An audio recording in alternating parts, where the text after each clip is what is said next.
Hello and welcome. My name is Angie Holden and I'm the blogger behind The Country Chic Cottage.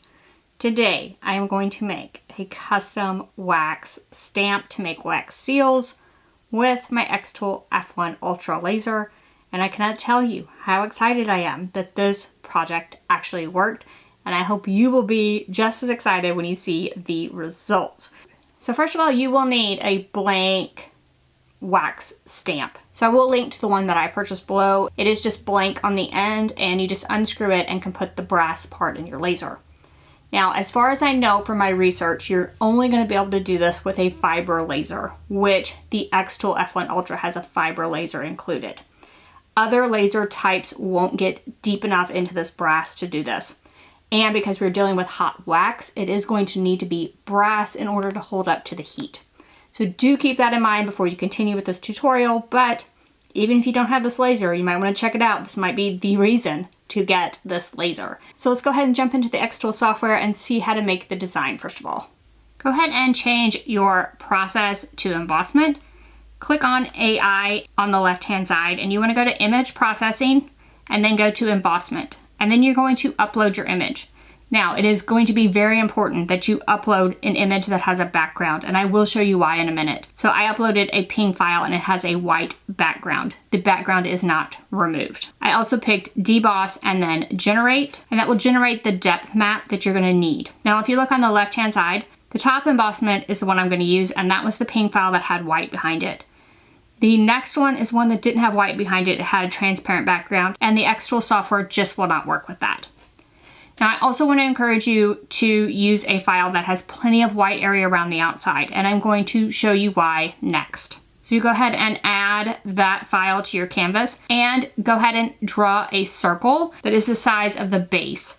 So mine is 1.25 by 1.25 inches. Then go ahead and resize your file to fit inside of that circle. And you'll notice I still have plenty of white area around the outside. That is very important. And then you want to go ahead and reflect your image horizontally. It will need to be mirrored in order to read correctly once you make the wax seal. Then you're going to pick both the circle and the image and go ahead and click Create Mask.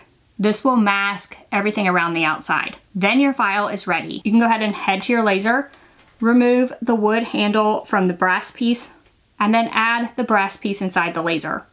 Now, I added a piece of scrap metal under this because the engraving will probably go slightly off the edges of this brass piece because we made it go all the way to the edge. So I am just protecting my machine here. Then go ahead and either manually focus or autofocus your laser and click framing in the software. Then you can move the brass piece around to make sure that this is located correctly. Once you have everything in location, you can go ahead and head to the software and click Process, pull down the protective enclosure, and click Start to go ahead and start the process. Now this one took me a little over 30 minutes, and that seemed to be typical for this type of embossment. So go ahead and let the laser engrave the entire surface. Once the laser is complete, you can lift the enclosure and remove the brass piece. Use caution here, it will be very hot. You have removed a lot of material from this piece. Now I would head to the sink, clean this up. It's probably very dirty, has a lot of debris on it. Again, just be careful until it cools down, but go ahead and clean everything up. And then you would just reattach the brass piece to the wood handle itself. And then your wax seal is complete. So let's first take a look at how to use this. If you don't know how to use a wax seal, very simple. So let's go ahead and look at those steps. So this is the set that I purchased. So it has the wax in a wide variety of colors. It even came with a candle and then this little melter. So I liked it best when I put 3 of the little melts in here, and then you literally just hold it over this candle until it melts. There are faster ways to do this. I know this was just the kit that I purchased. I think you can even buy like sticks to put in a hot glue gun. That would probably be way faster. And then I am going to do these on a silicone mat and just make individual seals. So you can do it this way and add them with a little bit of wax to your envelope or whatever later. Or you can do it directly on the envelope. I'm just going to do it on the silicone for my example. So you're just looking for this to melt completely. Now, if you're doing these one right after another, this brass piece stays hot. The wood handle's fine. but the brass stays hot and so it melts a little bit quicker.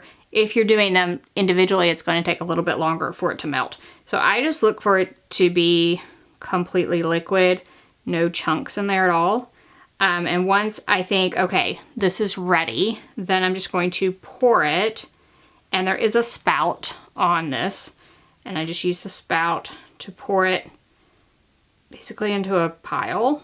And then you just set the seal down, hopefully in the center. I feel like I got better at that over time. And then you just leave it and you allow it to cool. And what I found best was like to melt wax for the next one while this was cooling. So this does need a while to cool. Then once it's cool, like it should literally be cool. You can kind of touch around the outside. It shouldn't squish in at all. Then you can go ahead and pick it up. It won't stick to the silicone. And then just peel it away from the stamp and your wax seal is complete. And here is one of my completed seals up close and you can see just how gorgeous that is. So I hope you all are as impressed with this as I am. So I did mention a few things when I was going through the design portion as far as making sure that you had enough white area around your file, making sure that the file had a white background, that type of thing for the software to accurately get your depth engraving file. And I wanted to show you one where I left, I didn't leave enough space around this design. And that square, frankly, around my design actually engraved into the stamp that I was engraving. And I actually made some wax seals with it just to see like what it affect the seal itself, and it did.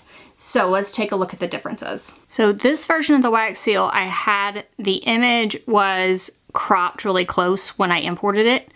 And so it put a square around this in the software and when I lasered it. You can see this square on the wax seal. So I do recommend making the photo, whatever graphic you're going to use, so that your image is way larger than the circle. And that way, I mean, even though you have to put something under the machine so it won't go over the side and damage your machine, you don't have that square around the outside and you get a much cleaner wax seal. So you may be able to tell on these and you can see the square on this one, whereas this one does not have a square. All right, so overall, this is a fairly simple project once you get the hang of it. It is going to be getting the hang of it. So you do want it to, you want to be sure it's mirrored. You want to be sure that it engraves into it. You want to locate it correctly on the brass piece. You want to get it in the center. These are all mistakes I made along the way. But I ended up with something that was very, very cool and perfect for all of those events you might be having, or if you just want a wax seal with your last initial, that's also an option. So pick a design, pick up your wax seal blank, and grab your xTool F1 Ultra and start making this project. I really think you are going to enjoy it. So now, if you have any questions about anything I've covered, drop down in the comment section, ask away. If you like this video and it helped you, give me a thumbs up. And if you haven't already, head on over to my YouTube channel, hit that subscribe button. I have videos just like this one every single week, and trust me, you don't want to miss any of those. Thank y'all so much for joining me, and I'll see you next week. Bye-bye.